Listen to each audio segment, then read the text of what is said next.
நன்றி ஐயா. அடுத்ததாக திருமதி தமிழ்ச்செல்வி மேம் அவர்களை ஓரிரு வார்த்தைகள் பேச மேடைக்கு அழைக்கிறோம்.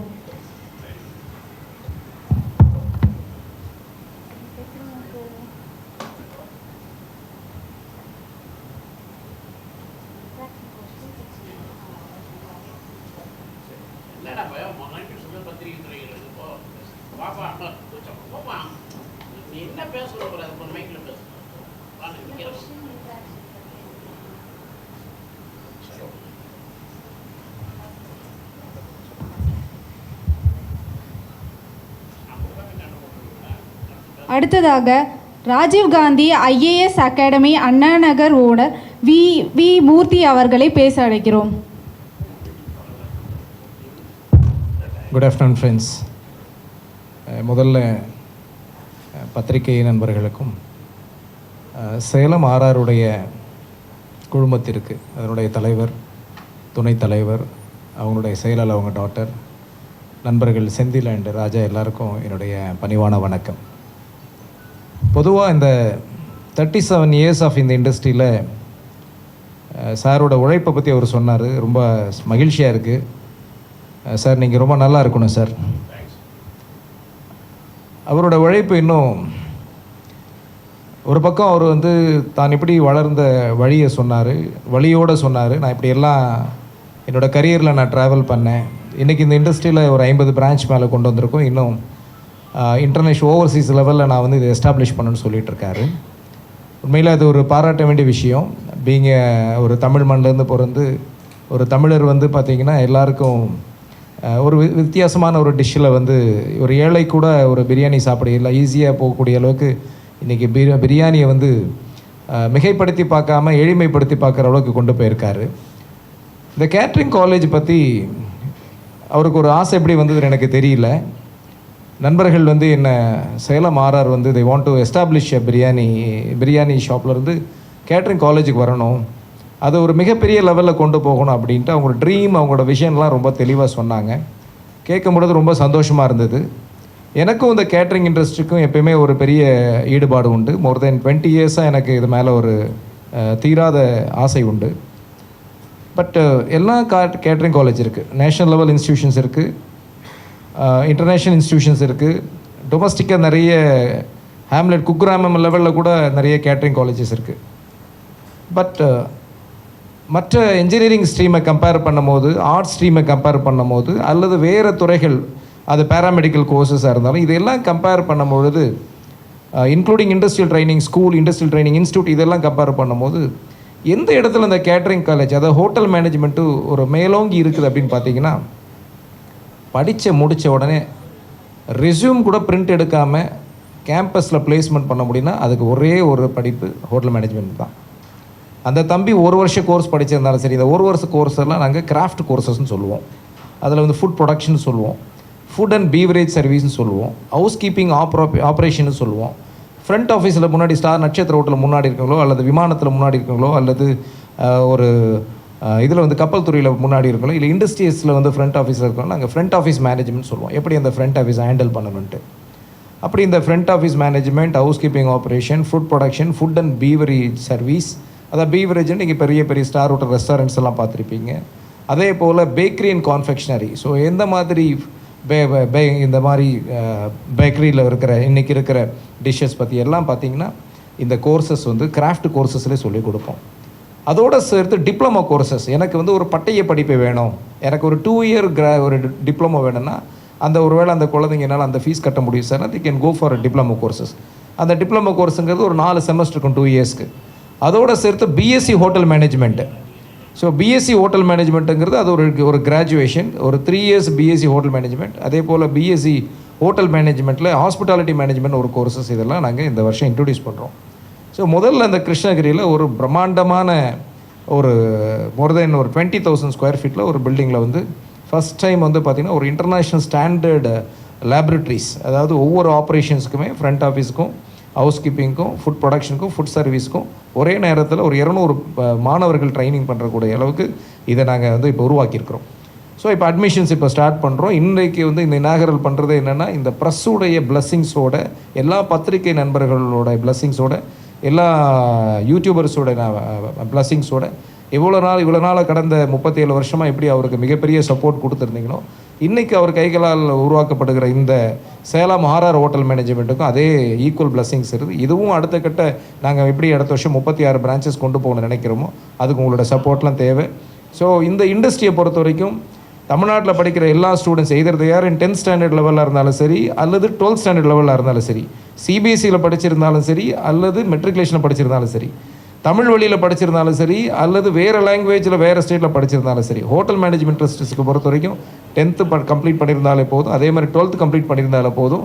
நிச்சயமாக வந்து பார்த்திங்கன்னா படித்து முடித்தவரே நாங்கள் கொடுக்குற 80% ஆஃப் ட்ரைனிங், அதாவது 80% ஆஃப் ப்ராக்டிக்கல் ட்ரைனிங், நாங்கள் கொடுக்குற 80% ப்ராக்டிக்கல் ட்ரைனிங்கும் 20% தியரி ட்ரைனிங், அதோடு சரி லாங்குவேஜஸ். ஏன்னா எப்படி ஒரு வீட்டுக்கு தமிழ் மொழி வந்து ஒரு கதவு மாதிரியோ மாற்று மொழிகள் எல்லாம் ஒரு ஜன்னலாக இருக்கோ, அதுபோல் வெவ்வேறு லாங்குவேஜஸ் வந்து அந்த ஸ்டூடெண்ட்ஸ்க்கு நம்ம ட்ரெயின் பண்ணி அவங்களுக்கு ஒரு கம்யூனிகேட் இங்கிலீஷோட ஹிந்தியோட மற்ற எந்த கண்ட்ரிக்கு ட்ராவல் அந்த லாங்குவேஜஸ் எல்லாம் கொடுத்து அவங்களுக்கு ஒரு பெரிய விஷன், அதாவது படித்து முடித்த உடனே 2வது நாள் வந்து ஜாப் முடித்த உடனே we can give them opportunity either and ஓவர்சீஸில் எங்கே போனாலும் சரி அதை நாங்களே வாங்கி கொடுத்துறோம். எங்கள் சேலம் ஆர்ஆரோட குழுமமே அந்த பிளேஸ்மெண்ட் பண்ணி கொடுத்துறோம். அதனால் ஜாபுக்காக எங்கேயும் அலைய வேண்டியதில்லை. அதோடு சேர்த்து ஃபைனல் இயர் வரும்பொழுது நாங்கள் அந்த இன்பிளான்ட் ட்ரைனிங்னு சொல்லுவோம். நாங்கள் அதாவது ஃபைனல் இயர் வரும்பொழுது எங்களோட கன்சார்டியம் போட்டிருக்கிற ஹோட்டல்ஸ் நிறைய ஐடிசி போல ஒரு மிகப்பெரிய பிரம்மாண்டமான நட்சத்திர ஹோட்டல்களை நாங்கள் கன்சார்டியம் போட்டிருக்கோம், இன்டர்நேஷ்னல் ஹோட்டல்ஸோட கன்சார்டியம் போட்டிருக்கோம். இந்த கன்சார்டியம் என்ன ஆகுன்னு கேட்டிங்கன்னா அந்த ஸ்டூடெண்ட்ஸ் இங்கிருந்து போயிட்டு எந்த விதமான ஃபியரோ பயமோ இல்லாமல் அவங்க ட்ரைனிங் எடுத்துக்கலாம். படிக்கும் பொழுதே இந்த ட்ரைனிங்லாம் எடுக்கும் பொழுது வெளியில் போகும்போது அவங்க வந்து ஒரு ஃப்ரெஷ் கேண்டிடேட்டுங்கிற ஃபீலிங் இருக்காது. அவங்களோட ப்ராக்டிக்கல் எக்ஸ்பீரியன்ஸ் வந்து மிகப்பெரிய லெவலுக்கு போயிடும். So definitely I can promise that எல்லா இந்தியாவில் இருக்கிற எல்லா கேட்ரிங் காலேஜை விட சேலம் ஆர்ஆரோடைய கேட்ரிங் வந்து ஒரு மிகப்பெரிய விஷனோட 100% பிளேஸ்மெண்ட்டோட ஒரு குவாலிட்டி எஜுகேஷன் கொடுக்கறதுக்காக தான் இதை ஆரம்பிச்சிருக்கிறோம். ஸோ நீங்கள் தொடர்ந்து இதுக்கான சப்போர்ட் பண்ணுங்கள். Thank you so much. Thank you sir.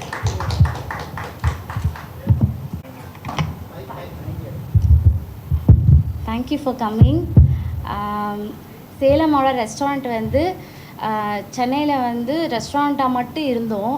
இப்போ அடுத்த ஃபீல்டு ஒன்று போகணும். ஏன்னா ஆஃப்டர் கோவிடுக்கு அப்புறம் தான் தெரிஞ்சுது இந்த ஃபீல்டில் எவ்வளோ வந்து ஆள் பற்றாக்குறை இருக்குங்கிறத நாங்கள் வந்து அனலைஸ் பண்ணோம். அதனால நாங்கள் என்ன பண்ணோன்னா நெக்ஸ்ட்டு இதுக்கு அடுத்தது என்ன அப்படி சொல்லி யோசிக்கும் போது இதுக்கான ட்ரைனிங் இதுக்கான காலேஜ் ப்ராப்பராக வந்து சென்னையில் இருந்தாலும் அர்பன் அண்ட் ரூரல் சிட்டிஸில் இல்லை. ஸோ அதனால தான் நாங்கள் கிருஷ்ணகிரிங்கிற ஸ்பாட்டை ஃபஸ்ட்டு டிசைட் பண்ணோம். ஸோ கிருஷ்ணகிரியில் ரொம்ப டீட்டெயில்டாக இன்டர்நேஷ்னல் லெவலில் நிறைய ஹோட்டல் மேனேஜ்மெண்ட்ஸோட டைப் பண்ணி நம்ம வந்து லான்ச் பண்ணுறோம். அடுத்த 1 or 2 இயர்ஸ்க்குள்ளே 36 காலேஜஸ் வந்து பிளான் பண்ணியிருக்கோம். ஸோ வந்து இப்போ எப்படி சேலம் ஆர்ஆர் ரெஸ்டாரண்ட்டுக்கு சப்போர்ட் பண்ணிங்களோ அதே மாதிரி சேலம் ஆர்ஆர் ஹோட்டல் மேனேஜ்மெண்ட் காலேஜுக்கும் சப்போர்ட் பண்ணணும் மீடியா அண்ட் பப்ளிக் பீப்புளை கேட்டுக்கிறேன். Thank you sir. அண்ட் அடுத்ததாக திருமதி தமிழ்ச்செல்வி மேம் அவர்களை ஓரிரு வார்த்தைகள் பேச அன்போடு அழைக்கிறோம். நன்றி.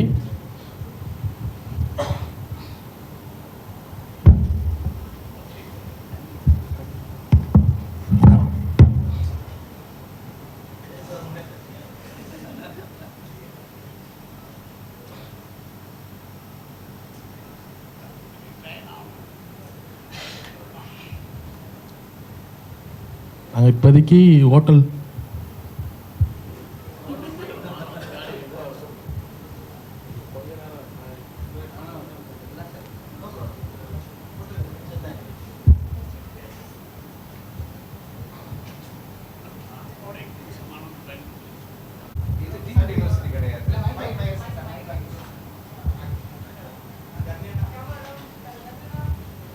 இது வந்து இண்டஸ்ட்ரியல் ட்ரைனிங் இன்ஸ்டியூட்னு சொல்லிட்டு DGT director general of employment ட்ரைனிங்லேருந்து நாங்கள் அப்ளை பண்ணி அப்ரூவல் வாங்கியிருக்கோம். DGET director general of employment and training. உங்களை காக்க வைத்ததுக்காக மிக வருத்தத்தோடு தெரிவித்துக் கொள்கின்றேன். இந்த காலேஜை பற்றி நான் சொல்வதை விட ராஜீவ்காந்தி காலேஜுடைய உரிமையாளர் அம்பண்ணன் எங்களுடைய மூர்த்தி சார் வந்திருக்காரு. அவர் விளக்கமாக விளக்கிடுவார். எனக்கு இப்போ கேள்விப்பதியில் இருக்குமா லாஸ்ட்டு ஓகே. அப்போ கேள்விப்பதில் அவர் காலேஜில் என்னென்ன செக்ஷன்ஸ்லாம் இருக்குது என்னென்ன மாதிரிலாம் பண்ணியிருக்காங்கிறது சார் உங்களுக்கு விளக்கமாக சொல்லுவாங்க. நான் ஊடகத்துறைக்கு சொல்லிக் கொள்வது சாதாரணமாக சென்னைக்கு வந்த என்ன இந்த அளவுக்கு ஆளாக்கி வளர்த்து விட்ட என் தமிழக மக்களையும் தமிழர்களையும் இந்த தமிழ் மொழியும் மண்ணை வணங்கி என்னுடைய அடுத்த கட்ட இதோட என் வாழ்க்கையை முடித்து கொள்ளாமல் அடுத்த கட்ட காலேஜுங்கிற அளவுக்கு இந்த கொரோனா காலத்துக்கு அப்புறம் மிக ஆற்றலோடு எனக்கு துணை புரிந்த என் தொழிலாளர்கள், மேனேஜ்மெண்ட்டு அனைவருக்கும் நன்றி சொல்லிக்கொள்கிறேன். எதுவும் முடியாது என்பது இருக்கக்கூடாது என்பது தான் என் வாழ்க்கை. என்னை கூட நிறைய பேர் சொல்லுவாங்க, என்ன இவ்வளோ கார் இருக்குது, இவ்வளோ சொத்து இருக்குது சொல்கிறாரு, இதை விட பெரிய பணக்காரெல்லாம் பேசாமல் இருக்கிறான், இருக்கிற இடம் தெரியாமல் இருக்கிறான்னு கூட கமெண்டில் பண்ணுவாங்க. நான் சொல்வதற்கு காரணம் என்னென்னா, மற்ற பணக்காரனுக்கு எனக்கும் ஒரு அநாத சிறுவன், படிப்பு இல்லாமல், தாய் இல்லாமல், தந்தை இல்லாமல் இந்த சென்னையில் வந்து சாதித்து அதை சொன்னால் என் தமிழ் பிள்ளைங்களுக்கு ஒரு ஊக்குவிப்பாக இருக்குங்கிற காரணத்துக்கான தவிர என்கிட்ட அவ்வளோ இருக்குதுங்கிறதுக்கான காரணம் கிடையாது. அது பெருமைப்படுத்தி கொள்வதற்காக இல்லை. மற்றவர்கள் என்னை பார்த்து ஒரு ஊக்குவிப்பாக இருக்கும் இளைஞர்களுக்கு. அதுதான் இன்றைக்கி நடந்துக்கிட்டு இருக்குது. எத்தனையோ இளைஞர்கள் அடுத்த கட்டத்துக்கு நம்ம போகிறதுக்கும் வாழ்கிறதுக்கும் என்னைய ஒரு முன்னுதாரணமாக எடுத்துக்கொள்ளுங்க. அந்த ஊக்குவிப்பாக தான் நான் உண்மையை சொல்லி கொண்டு இருக்கிறேன். எந்த இடத்துலையும் உண்மையாக இருக்கணும், உண்மையாக வாழணும், உண்மையாகவே இருக்கணுங்கிறது தான் சொல்லி கொண்டிருக்கேன். இளைஞர்களுடைய தன்னம்பிக்கைக்காக தான் இதெல்லாம். என்னால் ஒரு படிப்பு இல்லாமல், ஒரு தாய் தந்தை இல்லாமல், ஒரு அனாதை சிறுவன் ஹோட்டலில் ஒரு கிளீனராக இருந்து, சப்ளையராக இருந்து, சாலை ஓரத்தில் ஒரு தள்ளுவண்டி போட்டு இந்த அளவுக்கு அவனால் உயர முடிவென்றால் உன்னால் ஏன் உயர முடியாது? அந்த கேள்விக்காக தான் என்னுடைய வாழ்க்கையை நான் படம் பிடித்து என் பிள்ளைங்களுக்கு நான் காட்டி கொண்டிருப்பது, தமிழக பிள்ளைங்களுக்கும் இந்த மக்களுக்கும் காட்டி கொண்டிருப்பது. ஏன்னா காலேஜ் படிக்க வச்சுட்டி கூட பிள்ளைங்க போய் சில பேர் அப்பா அம்மாட்ட தகராறு பண்ணுவாங்க. எனக்கு என்ன சொத்து வச்சுருக்க, எனக்கு என்ன செஞ்ச, கல்யாணம் பண்ணி வச்சு வேறு கல்யாணத்தில் குறையும்பான். இப்படி காலம் முழுக்க பெற்றோர்கள் உங்களை தாங்க முடியாது. குழந்தை பிள்ளைகளை, தமிழ் நெஞ்சங்களை, யாருமே குழந்தைகளை, உங்களுக்கு கை கால்கள் தான் மிகப்பெரிய சொத்து, உங்கள் ஆரோக்கியம் தான் மிகப்பெரிய சொத்து என்று எண்ணி உங்கள் வாழ்க்கையை பெற்றோர்கள் நம்மளுக்கு உயிர் கொடுத்தார்கள். நம்ம தான் வாழ வைத்து கொள்ள வேண்டும். நம்மளை எங்களை புரிந்து கொள்வதற்காக தான் இந்த தமிழ்ச்செல்வன் அத்தனை டீ கிளாஸ் கழுவுறதுலேருந்து, கைகால் புண்ணு வந்ததுலேருந்து, நான் மசூதியில் பசிக்கு நோம்பு கஞ்சி வாங்கி குடித்ததுலேருந்து நான் சொல்லி கொண்டிருக்க காரணம் உங்களுடைய தன்னம்பிக்கைக்காக.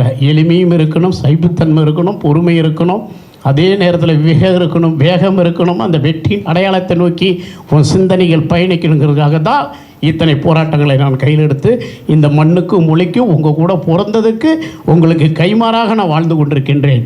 என்னை பெருமைப்படுத்தி கொள்வதற்காக நான் இத்தனை காரு இது வீடு என்று சொல்வதற்கல்ல. உங்களுக்கும் அது கிடைக்கும். எதுவும் இல்லாத தமிழ் செல்வத்துக்கே இவ்வளோ உழைத்தால் கிடைத்திருந்தா, இவ்வளோ அறிவும் ஆற்றலும் கொண்டு ஒரு படிப்பு, கல்வி, தாய் தந்தை துணையோடு இருக்கும் இளைஞர்களுக்கு, தமிழ் பிள்ளைகளுக்கு உங்களால் ஏன் முடியாது? அந்த வாழ்க்கைக்காக தான், உங்கள் தன்னம்பிக்கைக்காக தான் என்னை நான் அர்ப்பணித்திருக்கின்றேன். அதற்காக தான் என்னுடைய ஒவ்வொரு விஷயத்தையும் அர்ப்பணித்து கொண்டு தான் இருப்பேன். எந்த இடத்துலையும் என் வாழ்நாள் முழுவதுமே எந்த ஒளிமறைவும் என் வாழ்க்கையில் இருக்காது. அதை என்னை பெருமை கொடுத்து என்னை சிறுமைப்படுத்தி உங்களை வலிமைப்படுத்த வேண்டுங்கிற நோக்கம்தான் எனக்கு. அந்த நோக்கத்துக்காக தான் இந்த போராட்டம் எனக்கு. அதுக்காக நிறையா அன்பான இளைஞர்கள் எங்கு சென்றாலும் என் வாழ்க்கையை பின்பற்றி, அண்ணா அந்த கடை உங்களை பார்த்து தான் வைத்தேன். நான் இந்த எங்கள் விஜய் டிவியில் கூட நீங்கள் பார்த்துருப்பீங்க, பீடின்னு சொல்ல தம்பி சொன்னார், இந்த இவ்வளோ பெரிய சம்பளத்தை விட்டுட்டு நான் இன்றைக்கி கறி இட்லி போட்டதுக்கு காரணமே நீங்கள் தான். நான் அந்த மாதிரி இளைஞர்களுக்கு ஒரு ஊக்குப்பாக இருக்கேன். என் வாழ்க்கை ஒரு நீ நடந்தால் தடம், நான் நடந்தால் பாடம் என்று சொல்வேன். என் வாழ்க்கை ஒரு தடம் அல்ல, ஒரு பாடம். அது உங்களுக்கெல்லாம் தமிழக இளைஞர்களுக்கு உறுதுணையாக இருக்க வேண்டும். பாருங்கள், இந்த பிரியாணி கடையே காப்பாற்ற முடியுமா முடியாதான்னு ஒரு ஹோட்டல் நடத்துவது எவ்வளோ சிரமம், எவ்வளவோ இக்கட்டான நம்ம கொரோனா நேரத்தில் கடைகள்லாம் தாண்டி இன்றைக்கி காலேஜ் அளவுக்கு வந்து நிற்கிறேன் என்று சொன்னால் மீண்டும் பெருமைப்படுத்திக் கொள்வேன். இந்நாள் முடியவில்லை என்றால் உன்னால் ஏன் முடியாது? என் தமிழ் பிள்ளைகளே, அதை தான் என்னுடைய கேள்வி. உங்களால் முடியும். உன்னால் முடிவென்றால் வேறு யாரால் முடியும்? அந்த முயற்சிக்காக தான் நான் அடுத்த கட்டத்தை தொட்டிருக்கின்றேன். நான் இந்த ஆன்லைனில் இதில் போட்ட உடனே ஒரு 4 நாள்லேயே 18,60,000 பேர் விண்ணப்பித்தீர்கள். உடனே முடக்க சொல்லிட்டேன். இவ்வளோ அன்பும் ஆதரவும் உங்ககிட்ட இருக்கும்போது இந்த காலேஜ் ஒரு காலேஜோடு இல்லை, எங்கள் மூர்த்தி சார் தலைமையிலையும், எங்கள் செந்தில் சார் தலைமையிலும், எங்கள் ராஜா சார் தலைமையிலும், எங்களுடைய டீம் தலைமையில் அடுத்த ஆண்டு 30 காலேஜுகளை நான் தொடங்க இருக்கின்றேன். அதுக்கான பணிகள் நடந்து கொண்டிருக்கின்றது. இதனால் இளைஞர்களுக்கு மற்ற காலேஜுக்கு நமக்கு உள்ள வித்தியாசம் என்னவென்றால், மற்ற காலேஜ் ஓனர்கள் பணத்தை போட்டு உரிமையாளர்களாக இருப்பாங்க. நான் பணத்தை போட்டவன் இல்லை. அத்தனை கேட்டரிங்கள் இருக்கிற சமையல் கலைகளும், தொழில்நுட்பங்களும், சர்வீஸிலிருந்து எப்படி செய்ய வேண்டும் என்பதிலிருந்து அனைத்தும் எனக்கு எக்ஸ்பீரியன்ஸாக பாடமாக சிறு வயதிலிருந்து எனக்கு இருக்குது. ரொம்ப ஈஸியாக பிள்ளைங்களை நான் கையாண்டு விடுவேன். நீங்கள் 3 மாதம் படிக்க வேண்டியது இருந்தால் என்கிட்ட 1 மாதமே போதும், உங்களை தேர்த்திடுவேன். அத்தை ஆற்றலோடு உங்களுக்கு நானே பாடம் எடுக்க இருக்கின்றேன், உள்ள ஆலோசகராக இருக்கின்றேன். அதனால் நீங்கள் பயன்பெறக்கூடியவங்க. அது மட்டும் இல்லை, நம்ம நிர்வாகத்திலேயே வேலை வாய்ப்பு இருக்குது. படிக்கும்போது 10,000 சம்பளம் 5,000 சம்பளம்லாம் கிடையாது. நீ படிக்க எங்கள் காலேஜில் ட்ரெயின் ஆனவன் இருக்கும்போதே என் கடைக்குள்ள நீ ஒரு பிளேட் அடிக்கிற இல்லை மாஸ்டர் அப்படின்னா 40,000 80,000 வரைக்கும் போக முடியும். என்னுடைய காலேஜில் படிக்கிற பிள்ளைங்க. அதுக்கு என்கிட்டையும் வேலை வாய்ப்பு இருக்குது. நம்ம சேலம் மாறாரு உலகம் எங்குன்னா 2000 கிளைகளை திறக்கிற ஒரு வியூகத்தில் அமைச்சிக்கிட்டு இருக்கிறோம். இன்றைக்கி தமிழ்நாடு எங்கும் வேலை நடந்துகிட்ருக்கு. இன்றைக்கி இருக்கிற கிளைகள் ஒரு 50 கிளைகள் என்றால் 50 கிளைகள் வேலை நடக்குது. London, East Ham, Australia, Canada, Malaysia, Singapore போன்ற பகுதிகளெலாம் பணிகளை தொடர்ந்து நடந்துருக்கு. அதனால் நீங்கள் விரைவில் நம்ம காலேஜில் சேர்ந்து விரைவில் பணியில் சேரலாம். இதில் அரசு வேலை வாய்ப்பும் இருக்குது, கப்பலில் வேலை வாய்ப்பு இருக்குது, ஹோட்டலில் வேலை வாய்ப்பு இருக்குது. அடுத்தது மூர்த்தி சார் உங்களுக்கு விளக்கமாக சொல்லுவார்கள். அவர் சொல்ல வேண்டி உங்கள் கேள்விக்கு நான் பதிலளிக்க இருக்கின்றேன். இந்த நோக்கம் படிப்பில்லாத யாரையும் நான் இன்னொன்று கூட அறிவிச்சிருக்கிறேன். ஃபீஸ் கூட இல்லையா, உண்மையான முறையில் இல்லைன்னா கூட அவங்களுக்கு கற்றுக் கொடுத்து வேலைக்கு அனுப்பி அப்புறம் கூட வாங்கிக்கலான்னு நாட்டிலேயே முறையாக இதை நான் செய்ய இருக்கிறேன். யாருமே நல்ல முறையில் பயன்படுத்திங்க, உண்மையாக இருங்க. நான் உதவுறைய என் உதவியை யாரும் கேலியாகவோ கிண்டலாகவோ அப்படி எடுத்துக்கொள்ளாமல் மிக பொறுப்போடு அக்கறையோடு நன்றி உணர்வோடு அதை பயன்படுத்தி நீங்கள் வாழ வேண்டும். நீங்கள் வாழ்ந்தால் நம்ம மொழி வாழும், மொழி வாழ்ந்தால் நாடு வாழும், நாடு வாழ்ந்தால் நம்ம பாரதம் வாழும் என்று சொல்லி அடுத்த கேள்விக்கு நான் உங்களுக்கு விடையளிக்கின்றேன். நன்றி, வணக்கம்.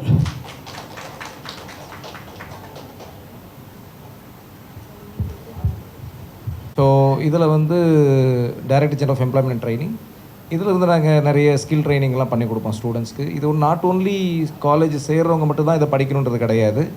ஒருவேளை யாராவது ஒரு 30 டேஸில் ஒரு பிரியாணி கோர்ஸ் பண்ணணும், இல்லை 60 டேஸ் ஒரு கிராஃப்ட் கோர்ஸ், கிராஷ் கோர்ஸ் பண்ணணும்னா கூட, வேறு எந்த கோர்ஸ்னாலும் சரி, கேட்ரிங் ரிலவெண்ட்டாக பண்ணுறவங்க கூட they can come to our institution. அது பெனிஃபிட் பண்ணுற மாதிரி தான் ப்ரோக்ராமாக பண்ணியிருக்கிறோம். ஸோ அதுக்கான சான்றிதழ்கள் மத்திய அரசோட சான்றிதழ்கள்லாம் வழங்கப்படும் சார்.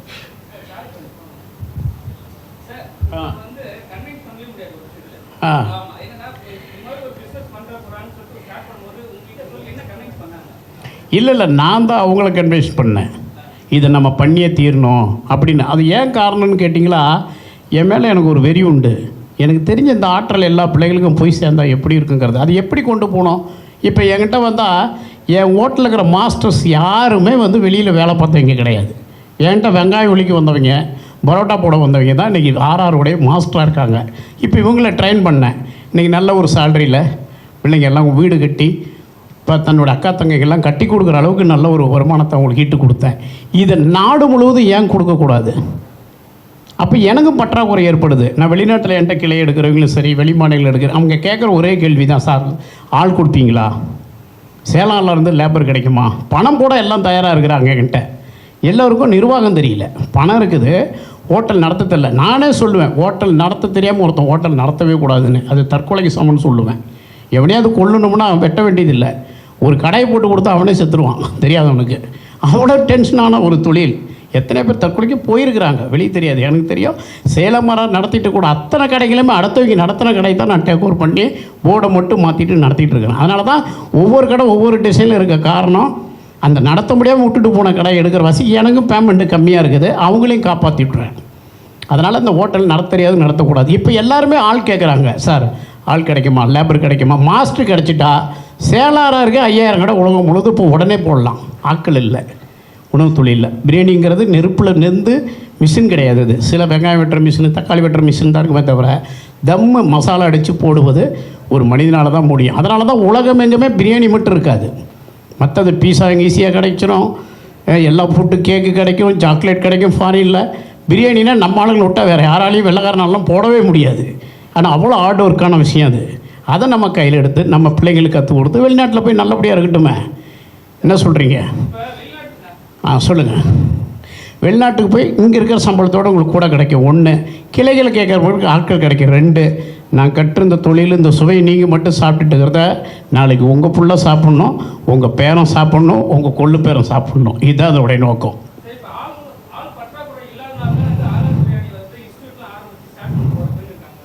எனக்கு மட்டும் இல்லை, வேர்ல்டு முழுவதுமே ஃபுட் இண்டஸ்ட்ரிக்கு ஆள் பற்றாக்குறை. அதனால தான் இந்த துறைன்னு இல்லை, தமிழகத்தை நீங்கள் எடுத்துக்கிட்டிங்களா, கட்டடத்துறையாக இருக்கட்டும், கார்பெண்டர் துறையாக இருக்கட்டும், எந்த துறை, நெல் இருக்கிறதுல விவசாயத்துலேருந்து இன்றைக்கி நார்த்துலேருந்து ஆள் எடுக்க வேண்டிய நிலையில் இருக்கிறோம். ஆள் பற்றாக்குறை தமிழகத்தில் மிகப்பெரிய இடத்துல இருக்குது.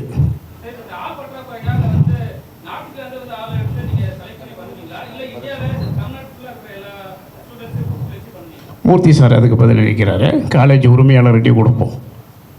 சார், ஒரு இன்ஜினியரிங் காலேஜுக்கு 500 பேர் வேணும்னா 5000 பேர் படித்து ரெடியாக இருக்காங்க. ஒரு ஆர்ட்ஸ் அண்ட் சயின்ஸ் காலேஜ்லேயோ அல்லது ஐடி சொல்யூஷன்ஸ் பேஸ்லேயோ பார்த்தீங்கன்னா ஐடி படிக்கிறவங்க 100 பேர் இருப்பாங்க. ஐடிக்கு படிக்காத ஒரு 400 பேர் எக்ஸ்ட்ரா உள்ள வருவாங்க. ஒரு அம்பர்லாக்குள்ளே 10,000 பேர் வேலை செய்கிற கம்ஃபர்ட் ஜோன் எங்கன்னா ஐடியில் இருக்குது. கேட்ரிங் என்னென்னு பார்த்தீங்கன்னா இன்னும் ஸ்டார் ஹோட்டல்ஸ் மட்டுமே கேட்ரிங் கிடையாது. ஸ்டார் ஹோட்டல்ஸாக இருக்கட்டும், ஷிப்பிங் கார்பரேஷனில் இருக்கட்டும், அல்லது ஏர்லைன்ஸில் இருக்கட்டும், இன்றைக்கி தமிழ்நாட்டில், குறிப்பாக தமிழ்நாட்டில் எத்தனை SEZ இருக்குதுன்னு பார்த்தீங்கன்னா, இங்கே சென்னையில் மட்டும் 7 SEZ இருக்குது. 7 SEZ இருக்குது. எல்லா இடத்துல இண்டஸ்ட்ரியல் கேட்ரிங்கிறது பார்த்திங்கன்னா 10,000 பேர், ஒரு ஃபேக்ட்ரியில் 10,000 பேர் வேலை செய்யணும், 10,000 பேர் வீட்டுக்கு சாப்பாடு கொண்டு போகிறது இல்லை. அவ்வளவும் ஒரு இண்டஸ்ட்ரியல் காரிடாரில் தான் ப்ரொவைட் பண்ணுறாங்க. இந்த மாதிரி எல்லா SEZலையும் சரி, ஸ்பெஷல் எக்கனாமிக் ஜோன் மட்டும் இல்லை, எனி ஃபேக்ட்ரிஸில் இன்றைக்கி வந்து இண்டஸ்ட்ரியல் கேட்ரிங்க்கு அவ்வளோ ஆட்கள் தேவைப்படுது. ஆனால் ஆட்கள் கிடைக்கிறது இல்லை. அப்போ என்னென்னா ஹோட்டல் மேனேஜ்மெண்ட் காலேஜ் வந்து ஆரம்பிக்கிறாங்கன்னா, இப்போ தமிழ்நாட்டில் 2 தான் இருக்குது. ஒன்று திருச்சியில் ஒரு சென்ட்ரல் கவர்மெண்ட் ஒன்று இருக்குது, அதுக்கு அடுத்தபடி SRM ஒன்று பண்ணிகிட்ருக்காங்க. இன்னொரு 3 இன்ஸ்டியூஷன் தான் ரெப்யூட்டடாக பண்ணிகிட்ருக்காங்க. இந்தியா லெவலில் பார்த்தீங்கன்னா ஒரு 100 இன்ஸ்டியூஷன் தான் ரெப்யூட்டடாக இருக்கும். நிறைய வந்து ஹேம்லெட் குக்கிராமங்களில் கூட வந்து சின்னதாக வந்து பார்த்திங்கன்னா வளர்ந்துருப்பாங்களே தவிர, ஆனால் இண்டஸ்ட்ரியல் நீடை வந்து கொடுக்குறேன்னா இன்றைக்கி கிடையாது. ஆக்சுவலாக we have a very big demand. அதை தான் நான் சொன்னேன், படித்து முடிச்சு 2வது நாள் ரெஸ்யூம் கூட பிரிண்ட் ஆக தேவையில்ல, பிளேஸ்மெண்ட் எடுத்துகிட்டு போகிறதுக்கு ரெடியாக இருக்கிறாங்க.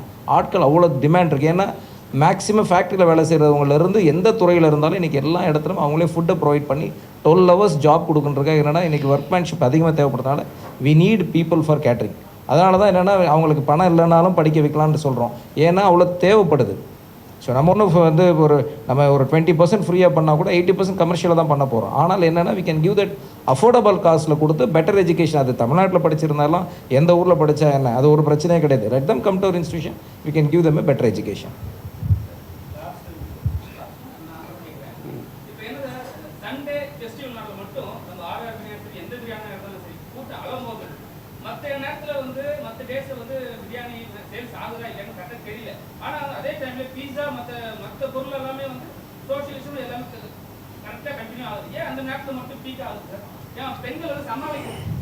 இல்லை, அது இன்டர்நேஷ்னல் ஃபுல்லாகவே உலக அளவுலேயே சண்டேங்கிறது ஒரு நான்வெஜ்ஜுக்கான நாள். இது பிரியாணிக்கு மட்டும் இல்லை, டெக்டைல்ஸில் இருக்கட்டும், எந்த தொழிலாக இருக்கட்டும், எந்த துறையாக இருந்தாலும் அரசு சார்ந்த துறைகளை விட்டுட்டு ப்ரைவேட்டில் இருக்கக்கூடிய அனைத்துமே அன்றைக்கி பீக்கில் தான் இருக்கும்.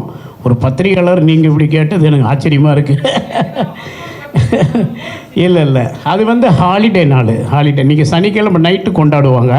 சனிக்கிழமை பகல் கொஞ்சம் இருக்கும், ஒரு 70% இருக்கும்.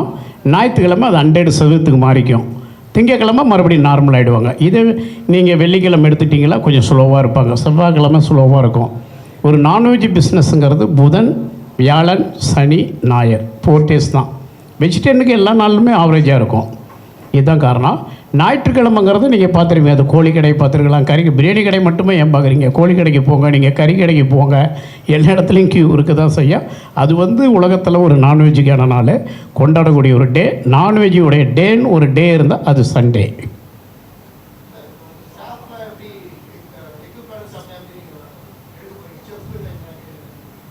அதுக்கான சார் சொல்லுவார். சார், இந்த இண்டஸ்ட்ரியில் ஏற்கனவே ஒரு 15 வருஷம் 20 வருஷத்துக்கு முன்னாடியே படித்தவங்க, அவங்க தொடர்ந்து இண்டஸ்ட்ரியல் கேட்ரிங்கில் சில பேர் ஒர்க் பண்ணியிருப்பாங்க, சிலர் ரெஸ்டாரண்ட்ஸில் ஒர்க் பண்ணியிருப்பாங்க, சிலர் வந்து ஸ்டார் ஹோட்டல்ஸில் வந்து பார்த்திங்கன்னா ஜெனரல் மேனேஜர் இந்த மாதிரி கேட்ரஸில் ஒர்க் பண்ணியிருப்பாங்க. ஸோ அவங்களுக்கு எல்லா டிவிஷன், அது ஃபுட் ப்ரொடக்ஷன்லேருந்து ஃபுட் சர்வீஸ் எல்லா டிவிஷனும் அவங்க ஒர்க் பண்ணியிருப்பாங்க. டீச்சிங்லேயே பொதுவாக 15 வருஷம் இருக்கிறவங்களாம் ஒரு 40 years வரைக்கும் பார்த்திங்கன்னா இண்டஸ்ட்ரியில் வேலை பார்ப்பாங்க. 40 years மேலே வர்றவங்க ஆட்டோமேட்டிக்காக டீச்சிங் மேலே தான் இன்ட்ரெஸ்ட் காட்டுவாங்க. ஏன்னா when their blood is coming down they will go focus on teaching. So அந்த வகையில் நாங்கள் எடுத்திருக்கிற ஃபேக்கல்ட்டிஸ் எல்லாமே ரொம்ப மல்டி லாங்குவேஜ் தெரிஞ்சவங்க, மல்டிபிள் ஏரியாவில் ஒர்க் பண்ணவங்க தான். ஸோ ரியலி தேர் இன்டர்நேஷ்னல் ஸ்டாண்டர்ட்.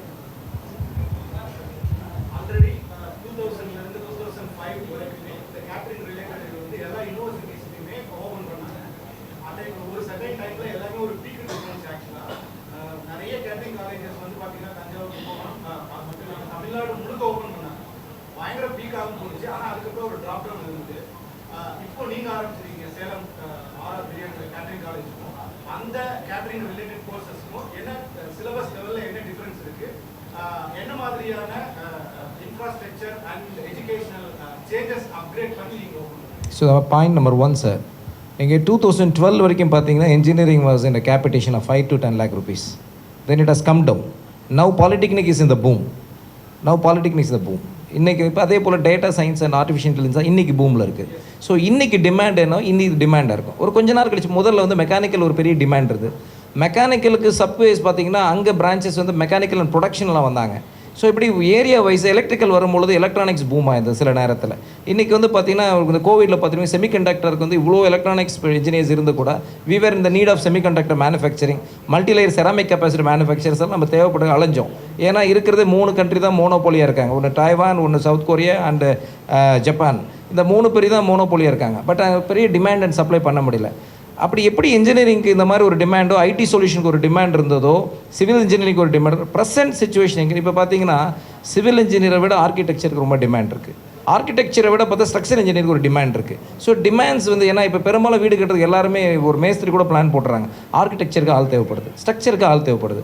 அதுபோல் இந்த கேட்ரிங் இங்கே சொன்ன மாதிரி தமிழகம் ஃபுல்லாக பரவி கிடந்தது. ஏன்னா அன்னைக்கு வந்து அட்டானமஸ் யூனிவர்சிட்டி, டீம்டு யூனிவர்சிட்டி நிறைய அஃபிலியேஷன் கொடுத்து நிறைய பண்ணி வச்சுருந்தாங்க. நாங்கள் ஆர்ஆர் என்ன பண்ணோம்னா எங்களுக்கு ஓன் ரிசோர்ஸஸ் இருக்குது. முதல்ல ஃபஸ்ட்டு எங்களோட ப்ளஸ் என்னென்னா we have our own sources. ஒரு சோர்ஸ் என்ன, we have kitchen across Tamil Nadu. ஒன்று. ரெண்டாவது இன்ஸ்டியூஷனுக்குள்ளே பண்ணியிருக்க இன்ஃப்ராஸ்ட்ரக்சர் என்னென்னா ப்ரொடக்ஷன் பார்ட்டுக்கும் சரி தனியாக இருக்குது, ஹவுஸ் கீப்பிங் பார்ட்டுக்கு தனியாக பண்ணியிருக்கிறோம், ஃப்ரண்ட் ஆஃபீஸ் மேனேஜ்மெண்ட் தனியாக பண்ணியிருக்கிறோம், பேக்கரி அண்ட் கான்ஃபெக்ஷனுக்கு தனியாக பண்ணியிருக்கோம். ஒவ்வொரு டிபார்ட்மெண்ட்டுக்கு தனித்தனியாக நம்ம எல்லாமே லேப் செட் பண்ணி தான் அல்டிமேட்டாக ஒரு டைமில் வந்து, ஏன்னா நாங்கள் வந்து டார்கெட் வந்து 400, ஒரு எங்களோட இன்டேக் வந்து 400 ஸ்டூடெண்ட்டுக்கு 200 ஃபஸ்ட் பேட்ச், செகண்ட் பேட்ச் வந்து பார்த்தீங்கன்னா ஈவினிங் பேட்ச் வந்து பார்த்தீங்கன்னா ஒரு 200 ஸ்டூடெண்ட்ஸ். அல்டிமேட்டாக எல்லா ஸ்டூடெண்ட்ஸுமே மேக்ஸிமம் 80% ஆஃப் ஸ்டூடெண்ட்ஸ் ஒரே டைமில் லேப் ஒர்க் பண்ணுற மாதிரி தான் நம்ம செட் பண்ணியிருக்கோம். ஸோ இந்த லேப் எக்ஸ்பீரியன்ஸு அதோடு சேர்த்து கொடுக்குற நம்ம தியரி எக்ஸ்பீரியன்ஸு, அது கொடுக்குற நாங்கள் இன்டர்னல் அசஸ்மெண்ட்டு, இது எல்லாமே அந்த ஸ்டூடெண்ட்டு பெரும்பாலும் நல்ல, அதாவது எவ்வளோ பெரிய சார் கேட்ரிங் வந்து பார்த்திங்கன்னா இன்றைக்கும் சுவிஸில் 7 லட்ச ரூபா சார் செமஸ்டருக்கு.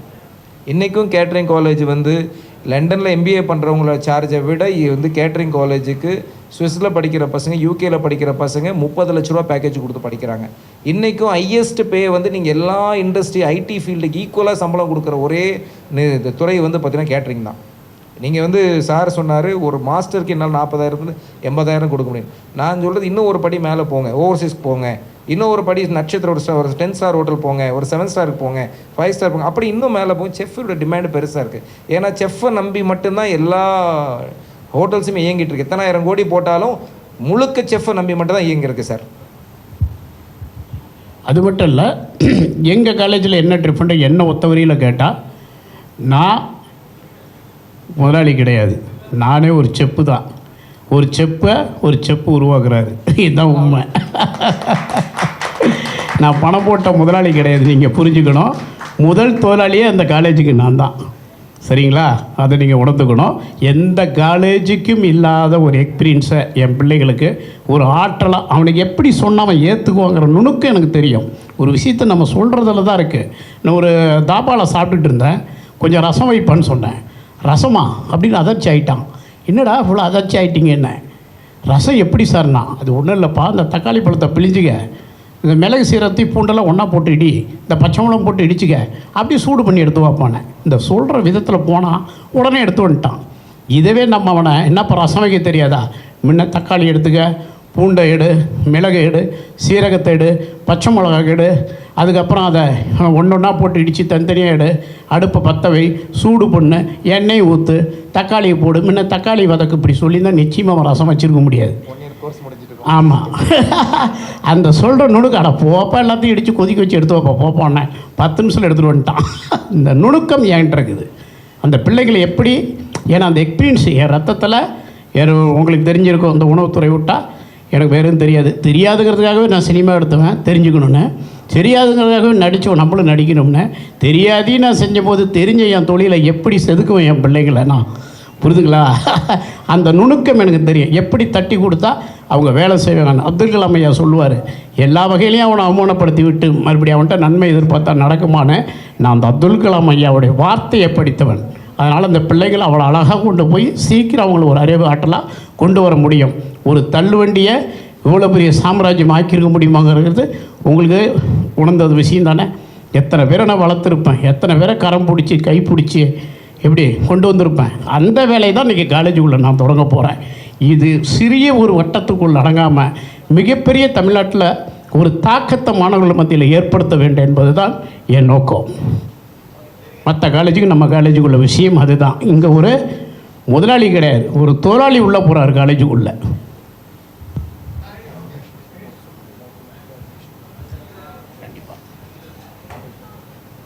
ஆமாம், பத்திரிக்கை நீங்கள் செய்ய வேண்டியது ஒன்று தான். இதை நம்ம பிரபலப்படுத்தி நிறைய பேருக்கு நம்ம காலேஜில் வேலைவாய்ப்பு நீங்கள் ஏற்படுத்தி கொடுங்க. அது எப்படி ஒளிபரப்பணும், எப்படி செய்யணுங்கிறதெல்லாம் உங்களுக்கு தெரியும். இது எப்படி எடிட்டிங் பண்ணணும், சிம்பிள், நமக்கு ரொம்ப வேண்டாம். காலேஜில் சேரத்துக்கான வழிமுறை ஏற்படுத்தி எளிமைப்படுத்தி கொடுங்க பிள்ளைங்களுக்கு. மற்றபடி யாராருக்கு என்ன ரெக்கமெண்டோ அதெல்லாம் ஃபோன் நம்பர் இருக்கும். எல்லாருக்கும் நம்ம வேலைவாய்ப்பை தருவோம் அந்தந்த துறைக்கு. அந்த பணியை நீங்கள் சிறப்பாக கொஞ்சம் பிள்ளைங்களுக்காக, உங்களுடைய பணி அதுதான். பத்திரிகை துறை தான் இந்தியாவின் தூண். அதுபோல் நீங்கள் அந்த வழிமுறையை எளிமைப்படுத்தி பிள்ளைங்களை செய்வதற்கான எளிய முறைகளை நம்ம சேனல்கள் வழிநடத்த வேண்டும். ஊடகத்துறை. நன்றி.